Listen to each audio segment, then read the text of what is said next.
Well, thank you all for coming. I promise you, I'm not going to do a ton of talking because you've heard me talk a lot today.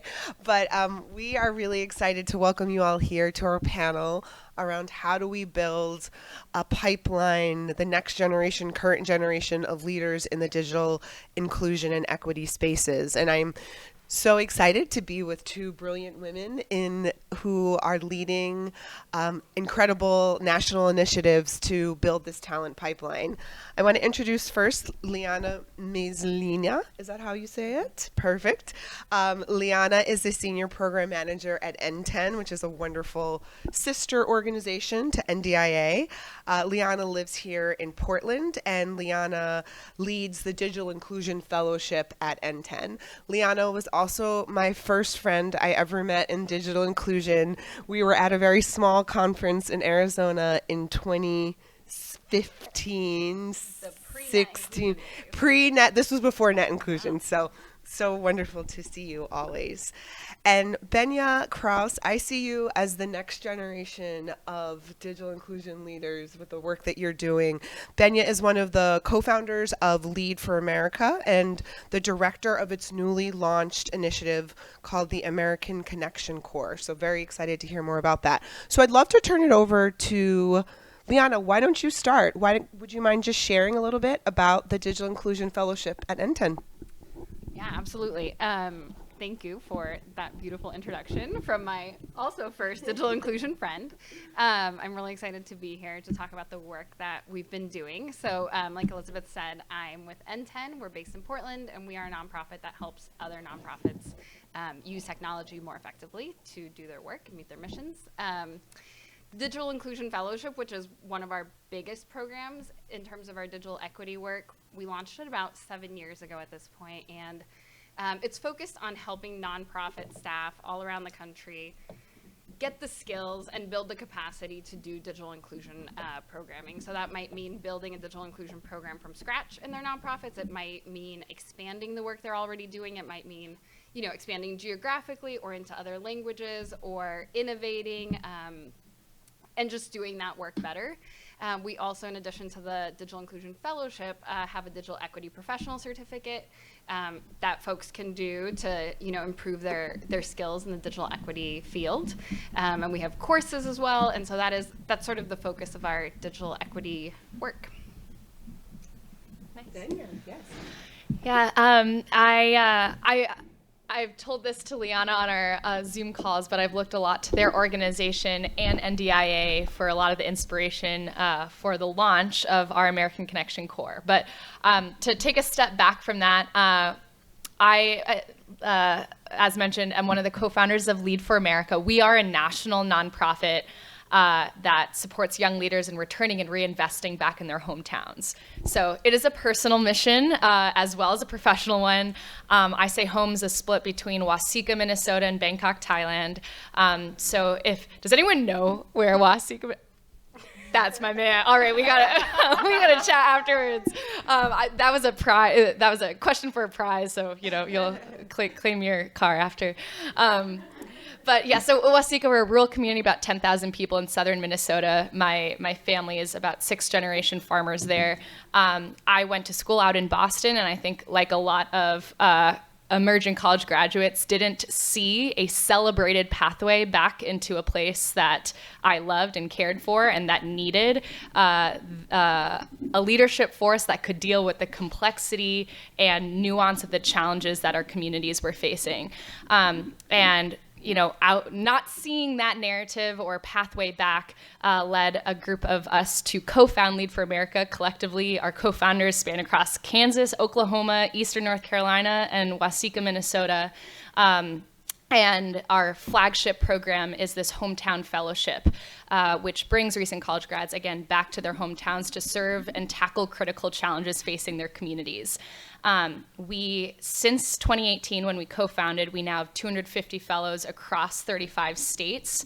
And this past year, in partnership with Land O'Lakes and 18 other corporate partners that were launching what they called their American Connection Project Coalition. It was a coalition of companies advocating for the $65 billion of broadband infrastructure.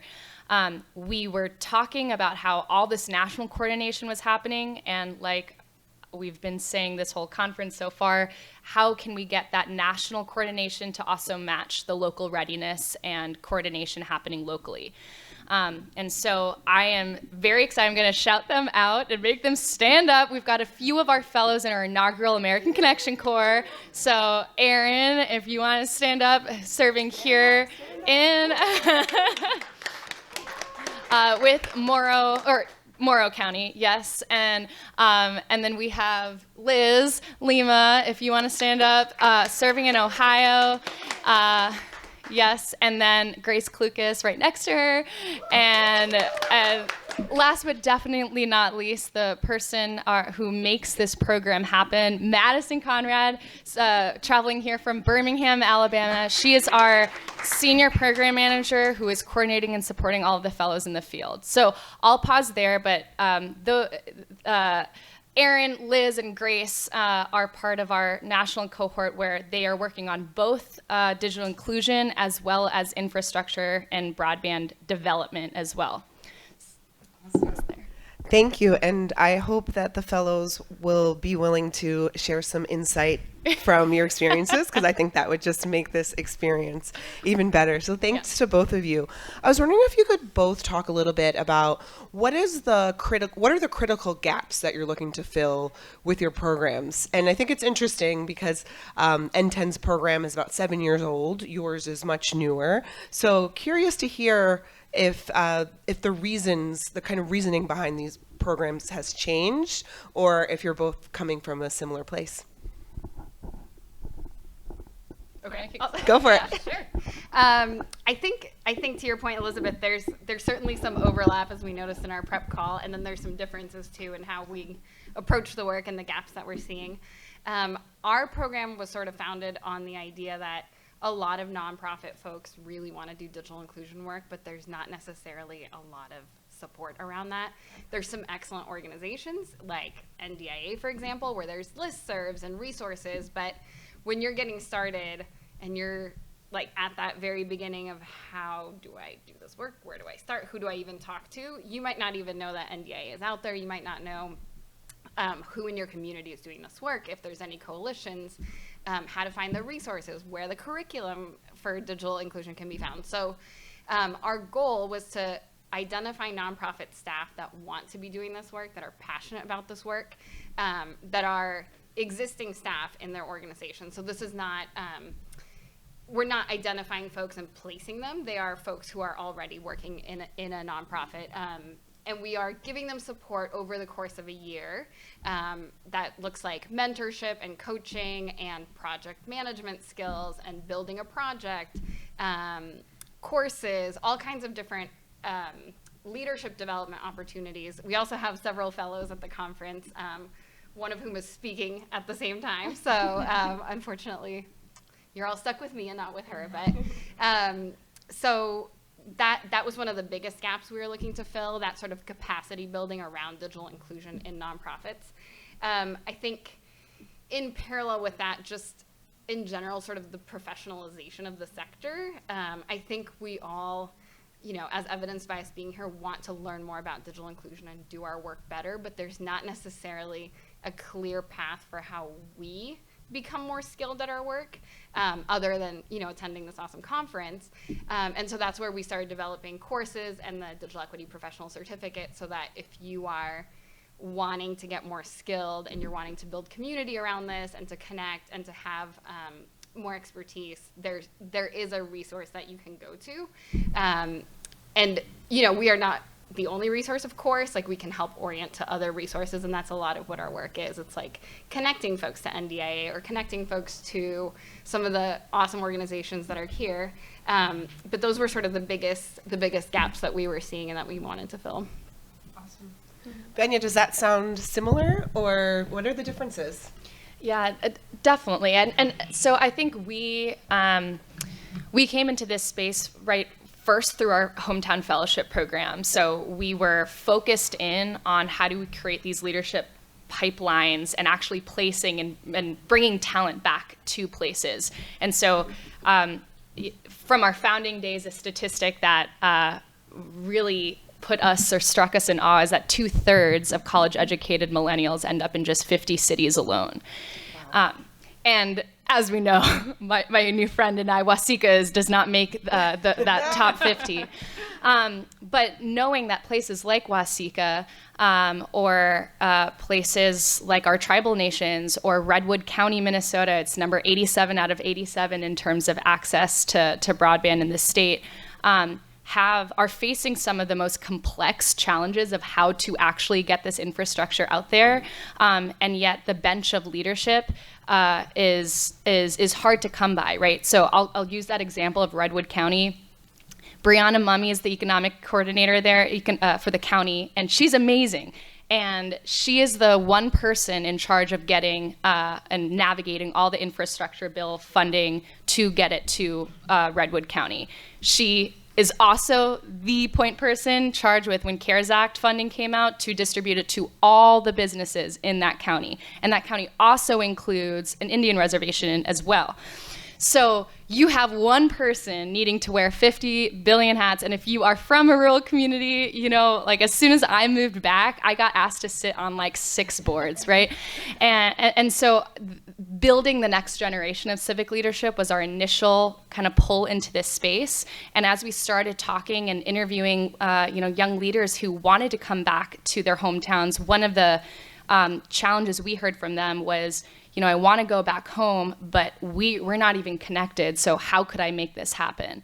And so we find we weave and try to find the leaders who are connected to place, have those relationships either at their hometown or thinking about their home state more broadly, and are also the type of person who say, the opportunity doesn't yet exist, but that's part of why I want to go back and I want to help create that opportunity. So I think it's in tandem of it's the leadership development piece and being able to rely and pull in on resources like NDIA, who is part of our National Training Institute, as well as trying to reconnect leaders to place.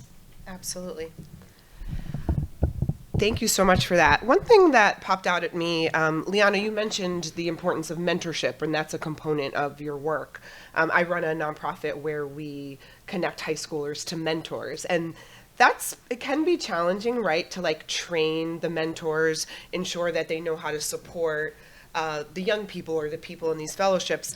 And Benya, when you were talking about this county where there's one person doing all of the work, how do you build up the capacity of mentors? Like, who is supporting your fellows in either organizations that are new to this space or places where there might be literally one or maybe even no other experts or leaders doing this work? I'd love to hear how you all have navigated that. Do it. Yes, I think our fellows can, and actually why I was late coming here is because we were entranced in this conversation around like local politics, right? And so, I mean, for one thing, so all that to say that the host-fellow partnership is so critical to success. So I'll keep going back to my Brianna example because it took a relationship with her to see what was all on her plate, what was her leadership style, that sort of vetting process that we look for somebody who is connected to the place, has a big, bold vision for their community, but just needs like their right-hand person to be able to implement that. And we often also find that people who have gone through leadership programs like NTEN, so maybe they are actually an NTEN fellow, and they know what it is like to be mentored and then now how to give that to the next generation. So I think that is often kind of like the recipes for really great mentors. And so that's a little bit of our matchmaking process. And, I'll say here, this has been an amazing conference. I'm a first-time comer here, and, I look out at everyone getting so nerdy and excited about digital inclusion, and it's like exactly the type of host partners or mentors that we aspire to also connect and pair our fellows with. Great place to meet hosts here. Yeah. Yep. What about you, Leana? Yeah, I think our experience is actually pretty similar, and this feels like a very timely question because we up until 2 years ago, we didn't have a formal mentorship program. So there was still a lot of, I would say, mentor relationships, but they were more spontaneous. And so, if a fellow was working at a small rural library and they really needed the perspective of someone else who had experienced that, having, supported fellows over 7 years, I was like, you should go talk to this person. And then, that relationship would be created. And we would sort of pair off folks like that. We would connect them to just other awesome folks in the digital inclusion community broadly, because, great things happen on the NDIA listserv and other places. And so as we build our own networks, it's easier to plug fellows into those networks. But 2 years ago, we decided to try a more formal mentorship model, because I think there's something really special about having former fellows connect with current fellows, because they've had that specific experience. Obviously not the exact same project or program, because each organization and each community is its own very specific, I guess what I'm trying to say is that every project is very community focused and responsive, and so each project is different. That said, like, having someone who's done all of that work from scratch before you and who's participated as a fellow, they have a lot of those little tips of how to address some of the challenges. And so for the last 2 years, we've had former fellows come back and have a formal relationship, a formal mentor relationship with the new fellows. And I think that's been really productive. All 3 of our former fellows who are now mentors are actually at the conference. So if you find them, talk to them. Shauna Wilson, Anita Lee, and Sarah Rasmussen. You probably all know their names. I see a lot of nodding. They were fellows over multiple years, and they're back coaching the new fellows. And I think it's definitely a learning process in terms of what kind of mentorship folks need, and that's very different from one to another.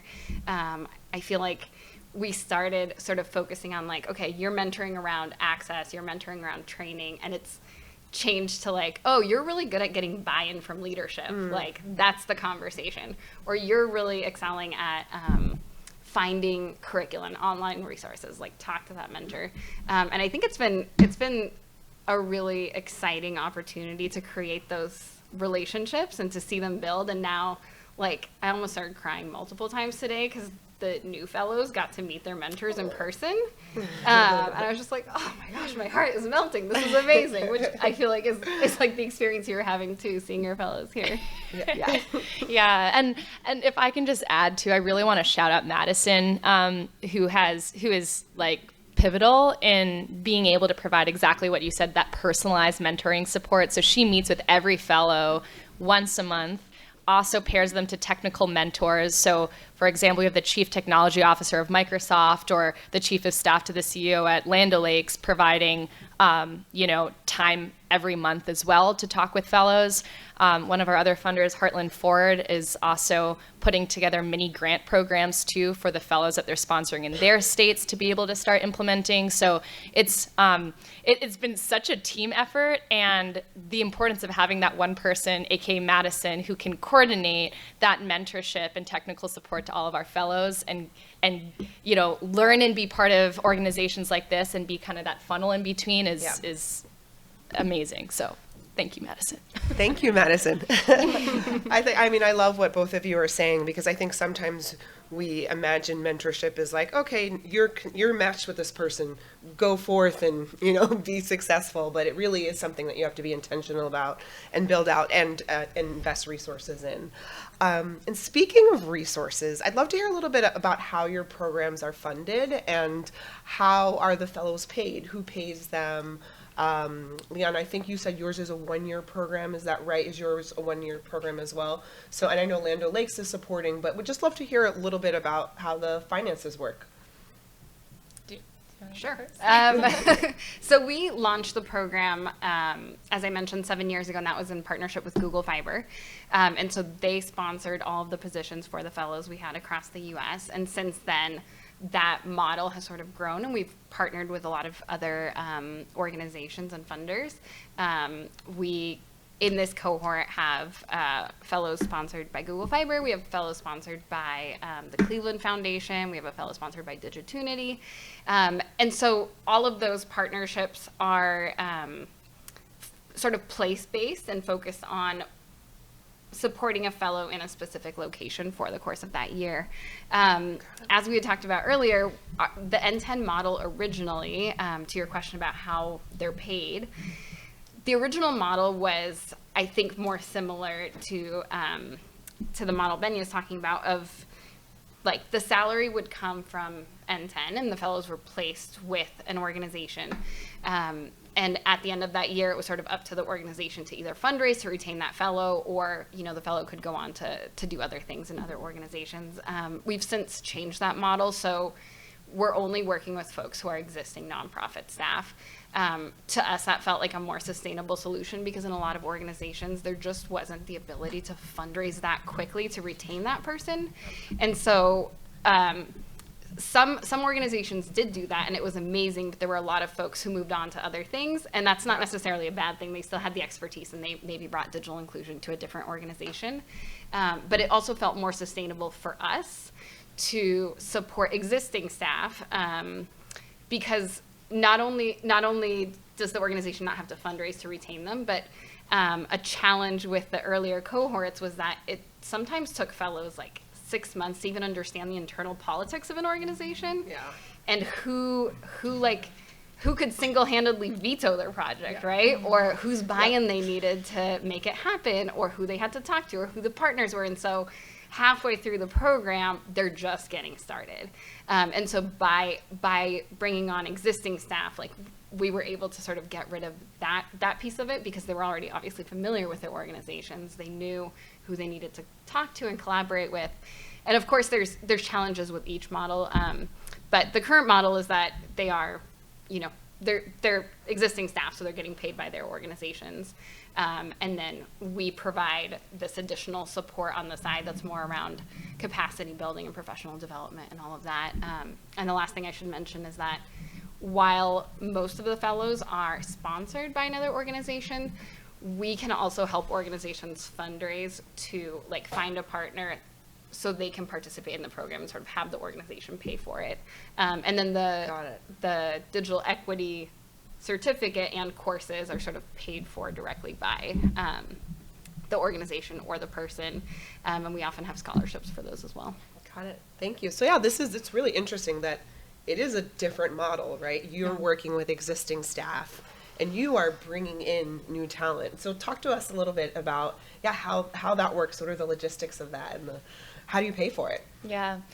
So I mean, we work in both urban and rural communities, but about more than half of our placements are in rural communities. So the ability to bring on additional talent and capacity, I think, is especially critical there. And in many of our communities, they still need to make the case for why you should fund digital inclusion and why you should fund a broadband coordinator. And so I think in many ways our fellows are the poster examples for what happens when you actually put a person in that role. And in resource-strapped places, sometimes you need to just see it to understand what what impact it has for your community. So to talk about some of the funding, we are an AmeriCorps program, and we are actually the earliest stage organization to receive a national AmeriCorps direct grant.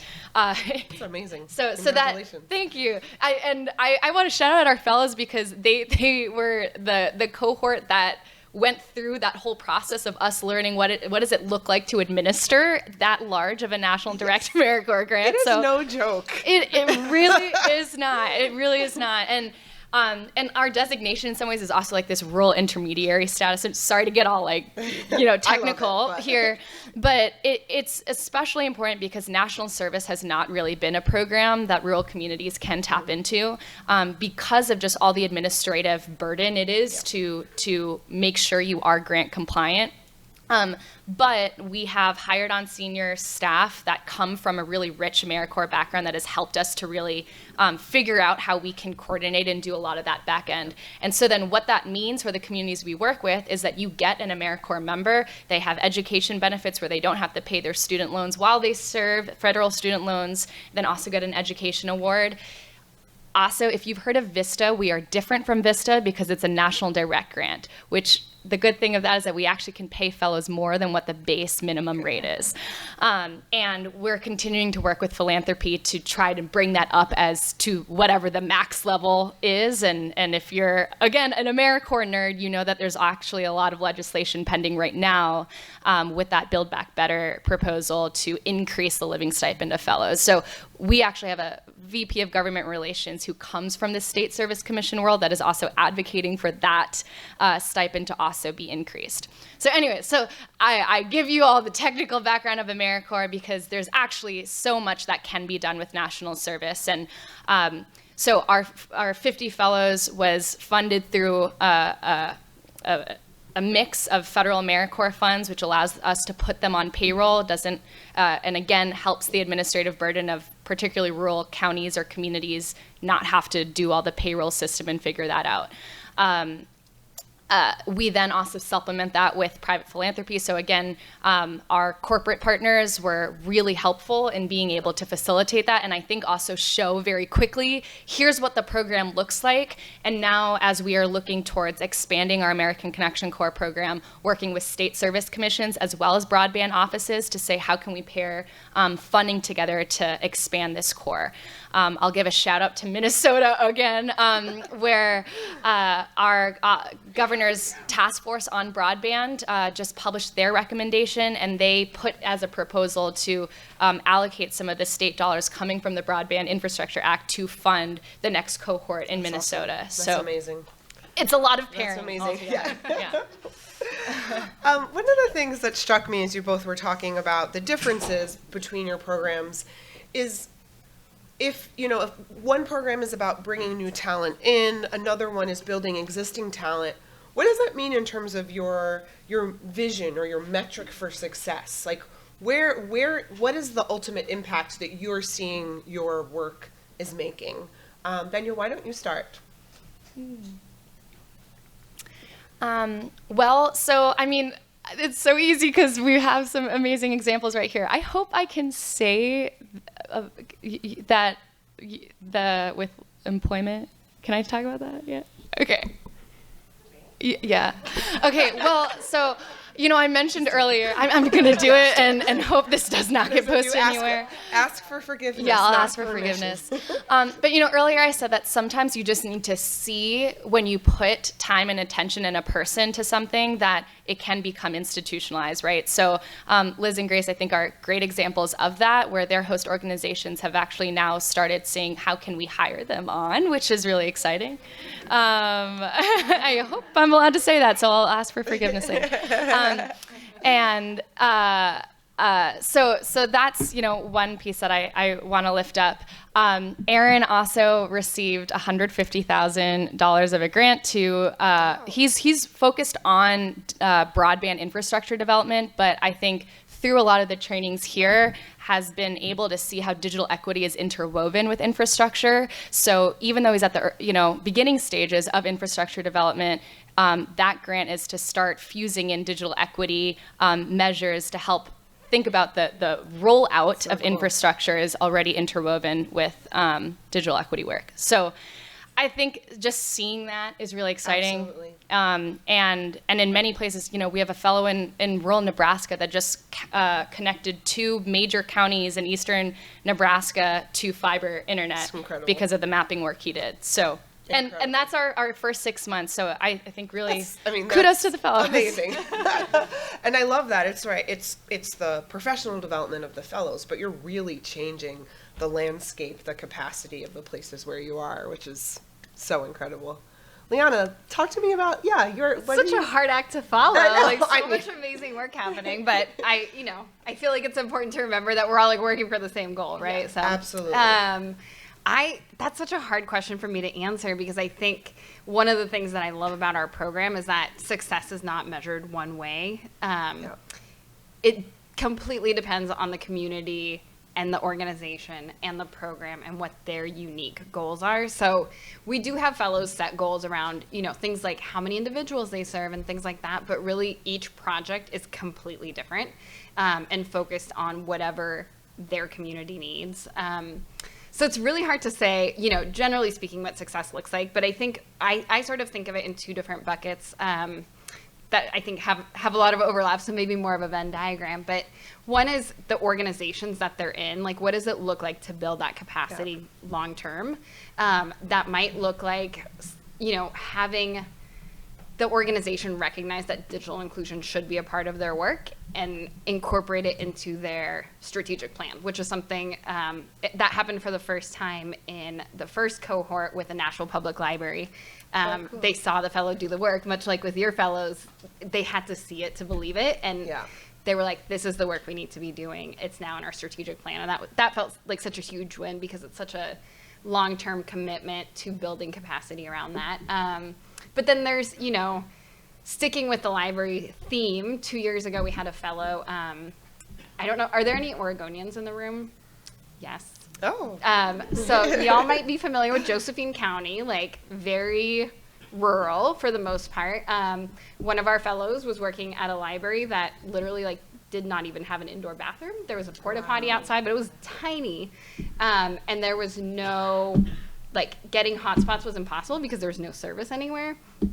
And so in her context, success looked completely different, right? Because it's not even comparable. And she launched this awesome program called Tech Time, where folks could drop in for tech support, and then eventually found a way to get connectivity for people, which I don't even understand how she did it, considering that it just felt so impossible. But that's sort of on the organization side. And then on the more fellow and professional development side, for me, success looks like coming to these conferences, for example, and seeing former fellows be staff at NDIA, be staff at everyone on. So amazing. The very first Digital Inclusion Day, which has become Digital Inclusion Week, that was started by a fellow 7 years ago. So things like that, where you just see that leadership build over time, and they might go from one organization to another, but they are still leaders in the field. That to me is success, even though, again, it looks different for every organization, every fellow. Incredible. I mean, I just love the long-lasting impacts of this type of work. Wanted to ask a question in case there are folks in this room who are interested in becoming a fellow in this type of program. What's the profile of a successful fellow? What are you looking for? Is it someone who already knows they're interested in digital inclusion? Is it someone who's just passionate, maybe about their local communities? Tell us. I mean, it looks like we have 4 successful fellows in this room, but are there certain characteristics that make for a great match? Okay.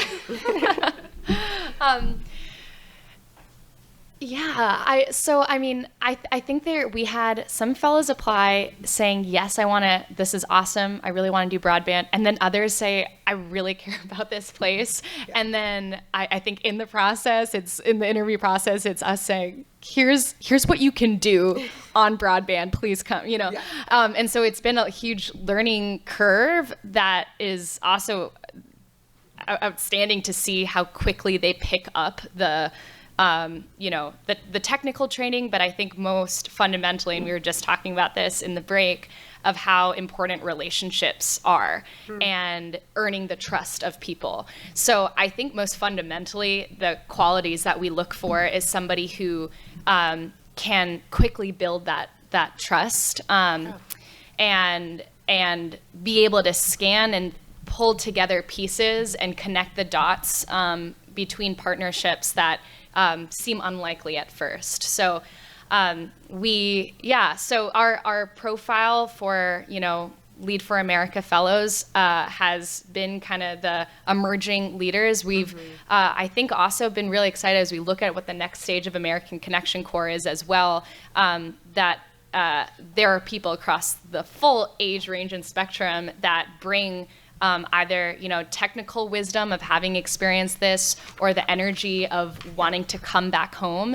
And we're really curious as we think about continuing to expand, how can we get all those different flavors together and experiences together, and the thing that unites is your ability to build trust and relationships quickly and seed unlikely partnerships together.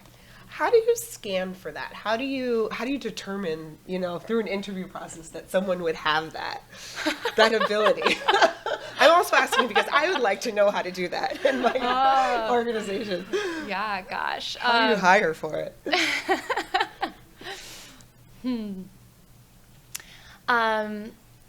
Well, yeah, that's a good question. Do you remember your interview questions? Any ones that like stick out to you? Well, so one thing that we've been doing for this upcoming application cycle, so, you know, we still ended up finding you without asking this question, but we have been asking now, like, who are 5 people in history and current day do you admire? And then we also ask, who are 5 people who you disagree with that you also admire? Wow. And I think that question, you know, as we've been doing some finalist interviews right now, have been really illuminating to see, you know, how do you find something worthy and appreciative with someone who is perhaps very different from you. And then, of course, we get to investigate like all the really cool things that each of you have done before your fellowship. And sometimes it might be at a smaller scale, but then, you know, what happened in trying to go between all the like internal campus politics actually turns out to be how you deal with county commissioners who have their own politics, right? So Very true. I think on our interview team, it's seeing, okay, there's a nugget there of a lot of potential and of replication. Yep. I love that. I'm like really trying hard. Like, could I come up with 5 people I disagree with who I also really admire? That's hard to come up with on the spot. I'm also going to steal it as an interview question. Leana, tell us about some of the most successful fellows you've had. I mean, I think I similarities? also want to steal that question. It's really good. Just ask really good. friends. Like, Yes, I'm so totally, curious. totally. You know, just as we're talking about this last part of how do you assess for that, a question that we've been asking for as long as I remember in our interviews to sort of get at the trust building and the relationship building is how you build a program that's responsive to your community. Because I think we're looking for answers that are like, I'm going to go talk to people, right? Or I'm going to build relationships. I'm going to meet people where they are. I'm going to find the community leaders or the promotoras or like whoever you need to build that relationship with versus, you know, just like, I'm just going to look at the data and build a program, right? Like that's not necessarily the kind of person that that you would think would be really focused on that trust building. I think really similarly, like trust and relationships, key for having a successful fellow. I think another thing that that we found is someone who is really good at influencing people and getting people to buy into an idea. I hate to use the words like someone who's a good marketer, but in a way it's sort of that. It's being able to convey why you're passionate about something, why it matters. Because I think as we've all seen, and I feel like we've already talked about it at the conference, like data itself doesn't always convince folks, right? Absolutely. You need the good storytelling. You need like the passion and the examples and all of that. So someone who can relay that to the organization they're working with or the coalition or the city or whoever it is they're trying to get on board, I think is really critical to their success. And then from a more sort of tactical perspective, we tend to work primarily with folks who are like program managers or whatever the equivalent is in an organization, because we find that if the fellow is, you know, like CEO level, they're not really doing the direct work, so it's not a great fit. And on the flip side, if they're, you know, like a part-time coordinator, they might not have enough influence in the organization, or they might not be able to get enough like willpower and commitment from the rest of the organization. So the sort of program managers, directors tend to be the sweet spot of folks who can both set the vision and start implementing the program and sort of convert it to a long-term sustainable kind of part of the organization. Awesome. I think one of the things I'm hearing both of you say is there's a real value in relationships and authenticity. I think the thing about like being truly successful and influencing people is being authentic and being passionate, like you said, and that really coming across. And I think that really cuts across, you know, all fields, all the work we do. this is going by so quickly. I want to turn it over to our audience for some questions, as well as see if any of the fellows want to jump in. I want to ask you guys one more quick question, and then you are first. I love your enthusiasm. Benya, you mentioned like thinking about, fellows who are, all ages, for example. And I think that we in the United States have a very specific idea of who a fellow is or who an intern is. Usually we think of a college student. At my organization, we work with high schoolers, and so most people don't think of high schoolers as really strong interns or a potential talent pipeline. And I think that in general we feel the same way about older workers. We don't think an older worker would be a great fellow or a great intern. And that made me think about diversity, because I think that these types of programs can play a really significant role in not only diversifying organizations, diversifying government agencies, but diversifying the sector that we're in. So would one or both of you want to talk a little bit about that? Is that a stated goal of your work?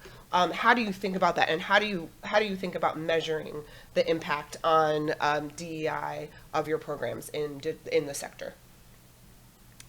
Yeah, I can respond briefly. So NTEN has a commitment to equity and liberation.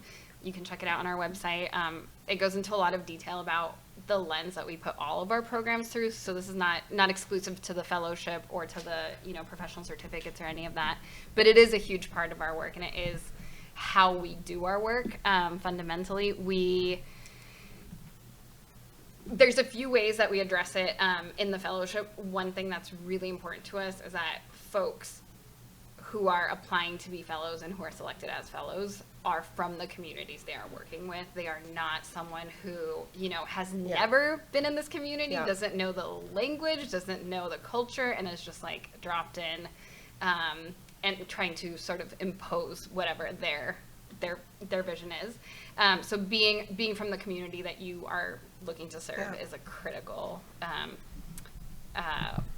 part of the application process. We also ask folks if they're willing to identify, their background, race, like whatever they feel like they want to share. And then we do evaluate our programs based on our commitment to equity and liberation. Yeah. Awesome. Thank you. Yeah.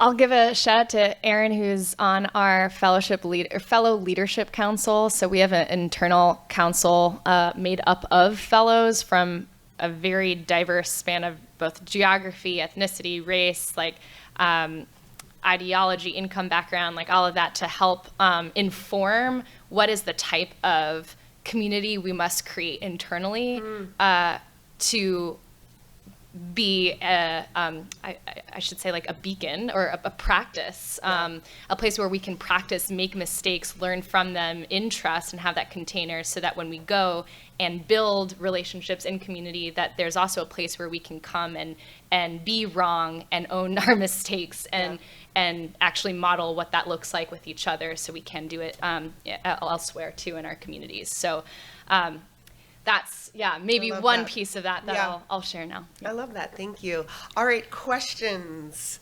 I know. Would you mind coming up to the microphone, just because we are being live streamed and recorded? And if you wouldn't mind introducing yourself, that would be wonderful as well. My name is Adrienne Furness. I'm the executive director of the Benton Institute for Broadband and Society. So I really just wanted to tell a story because we're the beneficiary of having Gracie involved in Illinois. And what I appreciated about the effort to bring the fellows in Illinois was that the funder, Heartland Forward, and the program came to the Illinois Office of Broadband and the Benton Institute, who is running some programs for the state of Illinois, and asked whether we could use fellows and how we could use them and where we could use them. And so we expressed our opinion, and I will have to say we got our wish.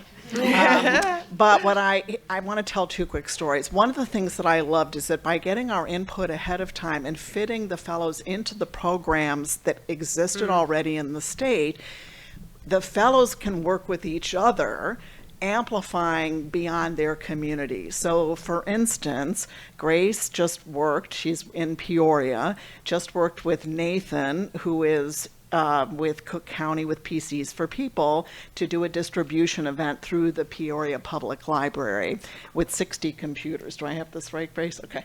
And so I love that. And Mary Gay, who's down in with Southwest Leadership Council, has also done distribution events. So by sort of fitting into a pre-existing ecosystem, I think we were able to not only have impact locally with the communities that they're placed in, but also could think about the larger strategies of the state.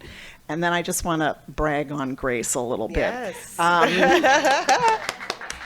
So Grace came into an organization that lost its leader, and they took a long time getting a new leader, and Grace stepped in and joined one of the programs that Benton runs called the Illinois Connected Communities.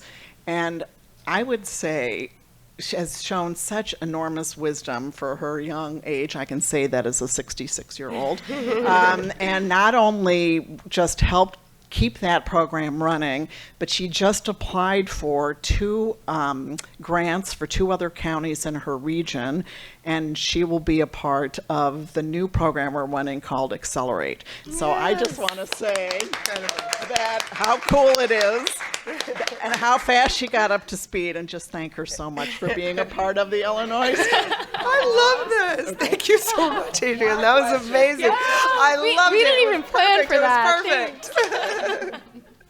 I loved it. Thank you so much. And I think the point you brought up is so essential. I think sometimes these types of programs get a bad rap because it's like somebody's coming in and saying, I have someone who wants to do this type of work, this many hours, take them, versus really getting that upfront input to make sure that this is what the host organizations actually need and can benefit from. So thank you so much for that.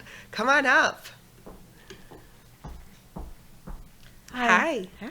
Hello. How are you? I'm Carissa Taston with Digitunity. We're a national nonprofit that focuses on devices and device ecosystems across the country.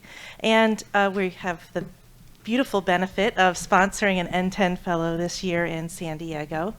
But my question is to the fellows, and also all of you, what's the best way we as a digital inclusion community can support the fellows? What are the things they're looking for?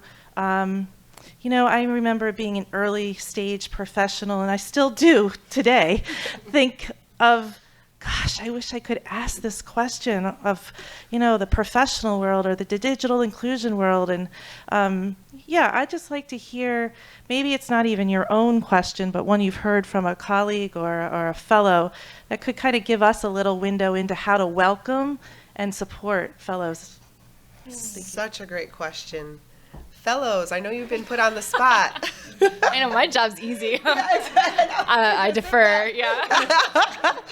Would one of you like to share what's a way that we can support you, or what's a question that that you'd like to ask us, or that you've heard colleagues ask that are like, yes, that's something that would be really helpful, if you wouldn't mind?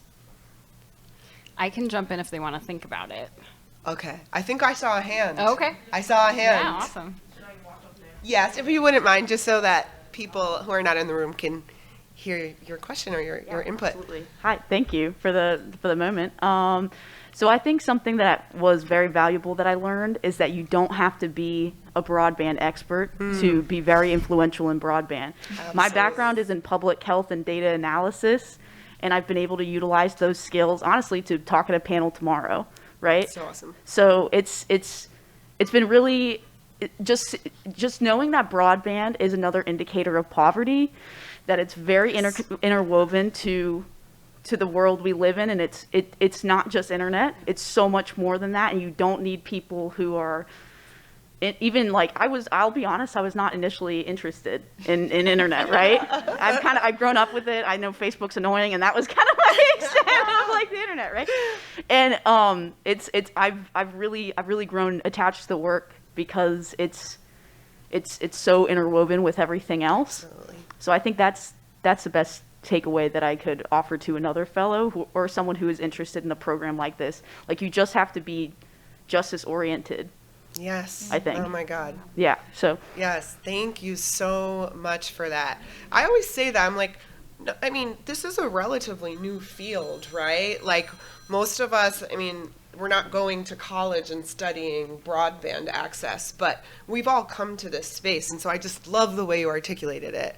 Once you make that realization, like you said, that broadband is an indicator of poverty, digital equity is interwoven with racial equity, is interwoven with fighting poverty, all of these things. I just beautifully said.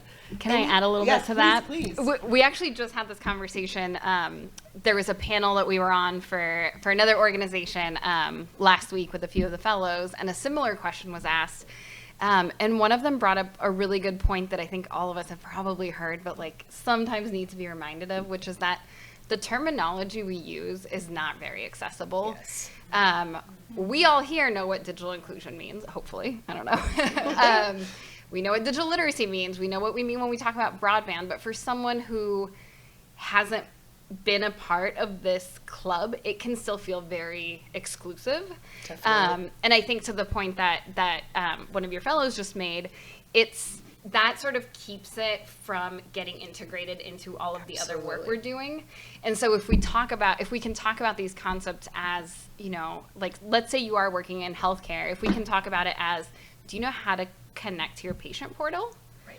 Versus talking about, are you digitally literate, right? Exactly. I think that alienates so many people. Absolutely. And that's where fellows, I think, also get caught up of like, oh my gosh, I'm not an IT expert. Like, I can't do this work. And it's like, no, it's health work. It's, you know, race work, it's Absolutely. I don't know, Workforce public development, policy all work, these it's things. all Yeah, of these exactly. things. We just have to think about the words that we're using to talk about it so that we're not like removing ourselves from all of these existing programs and Totally. topics.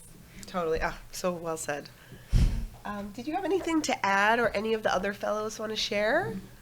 And if not, do you have a question? Oh, okay. I'll hear you. Yeah, go ahead, and then we'll take the question. Yeah. I'll just really quickly come up here. Yeah. So, Hello. I'm Madison. Yeah, I get to Hi, talk Madison. to all of the fellows, which is so much fun. And I think one of the things I've learned a lot that benefits is just that ability to kind of crowd share. And hey, I'm working on this problem in Appalachia, and someone over in Morrow County can say me too. And just getting to see that opportunity of, I'm not the only one walking in this, and there's tons of people who are here getting to come in and say, this is how we did it, is so beneficial. And I think, like what you said of the terminology, I think getting to break that down is critical. I think too, some of the really practical things, like I've heard, all right, I know to start a coalition, I have to do this and this for step 1 and 2. And then I know what the final result is. What's 3, 4, 5? Like, I don't know what those actually look like. So to be able to hear from people what that looks like. And one thing I've been so encouraged about here is that everyone's so willing to share resources and like the lessons that they've learned, and not just by verbal pieces, but like, here's our website with every single resource that we've learned, and we've written down every single thing that we've learned, hard and good lessons. And so I think that, how can we learn it all? How can we have all of that nearby? So then whenever I talk to them, say, go to this website. They've figured it out. They've already been there. So that's it. I'll be quick. I love it. Thank you. Come on up. Hi, Brandon, he, him, Media Justice. Thanks for having me here. Hello. You had mentioned that some of your goals are based in equity and liberation. And, you know, for me, thinking about liberation, it's not just about like having good solutions, but it's about dismantling like oppressive systems. And so I'm curious, you know, I'm assuming you're not meeting with your fellows to think about like, how do we dismantle capitalism? Or if you are, that's great. I love it. But I'm curious, like, what does political education look like in your fellowship so that people that may not have been thinking about broadband or may not have been thinking about the systems that's working with it, like why we are where we are right now, how do you give people that kind of background too, to help them see how their work is towards liberation and not just like solution-based? Yeah. Such a good question. Oh my gosh, that is Hard question. That is Good such a good question. I will say that there have certainly been conversations about dismantling capitalism. I don't know that we've figured out any solutions. I think we're trying to figure out how do we dismantle some of the small blocks where we can. I think one thing that really comes to mind is as part of the program, our fellows are required to take certain courses, and some of those courses are specifically around equity and liberation and how to make sure that your programs are responsive in that way. That's like a non-negotiable for us. In the day-to-day, I think the way that these conversations show up is in like we have cohort calls and we have one-on-one check-ins, and a lot of those conversations are in some ways, I think what you're referring to, which is like, okay, well, I don't want to give these big telecoms my money, right? Like I don't feel good about that, but also like that is the best solution for folks right now. So how do I negotiate that? And I think, there's not like, if you've come up with a solution, or if anyone has, I would really love to hear it. But I think where we land is like advancing that conversation at least, and getting on the same page about like what is the most we can do right now and the best we can do right now, and where can we invest in communities versus large corporations, or how can we support community leaders? Like how do we make sure that our work is really focused on the liberation piece and not so much on sustaining the status quo? Thank you. Yeah, and maybe I might answer this from also like my as a rural resident and my lens of how I think about this too. I don't know how many fellows I pitched this process or this like framework to. To Liz's point, I think a lot of our fellows apply because of the community orientation, and then they get wrapped in it's like, oh, I'm working on broadband.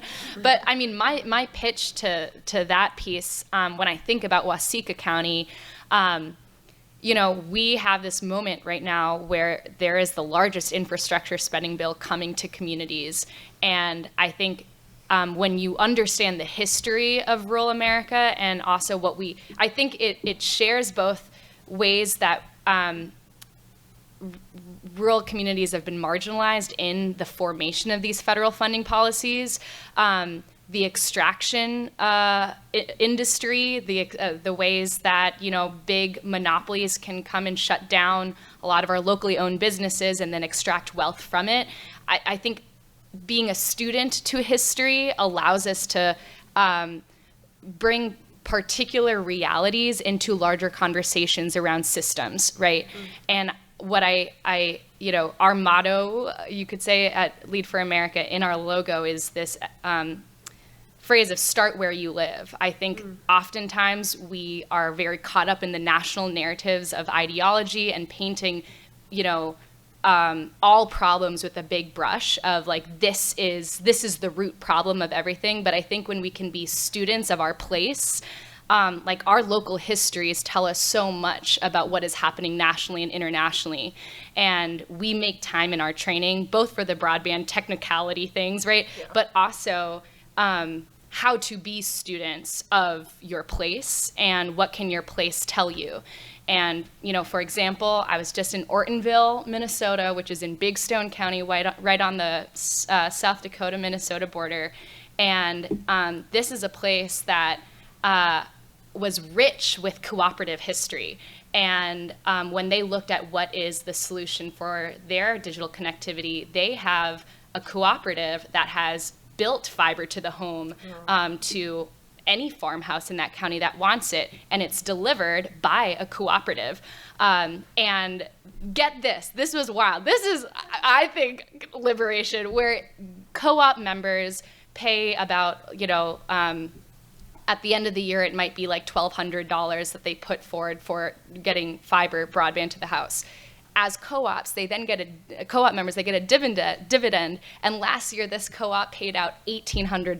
Wow, that's so amazing. Every member was paid to have broadband connectivity. And I think when you look at the full spectrum of like rural history, there are some sad parts of extraction and closure and the loss of civic culture in life, but there are also so many moments of light, of ingenuity, of ways that we as neighbors across our divides, across what we believe, have come together to look at the local particularity. and find a local solution of what works and put ourselves back in the driver's seats of our community destiny. Oh, I mean, how amazing are these women? It's like so incredible. So we are actually at time. They will be here the whole conference, I'm assuming. So please feel free to reach out to any of us. Any quick, I mean, that was a beautiful note to end it on. Any other quick, key takeaways you'd like to leave folks with? I thought that was a great Yeah, closing, I thought that was and a I know great we're at closing. time, so I don't want to hold people up. Well, thank you again for great questions. Congratulations to the fellows, and thank you all so much. That's great.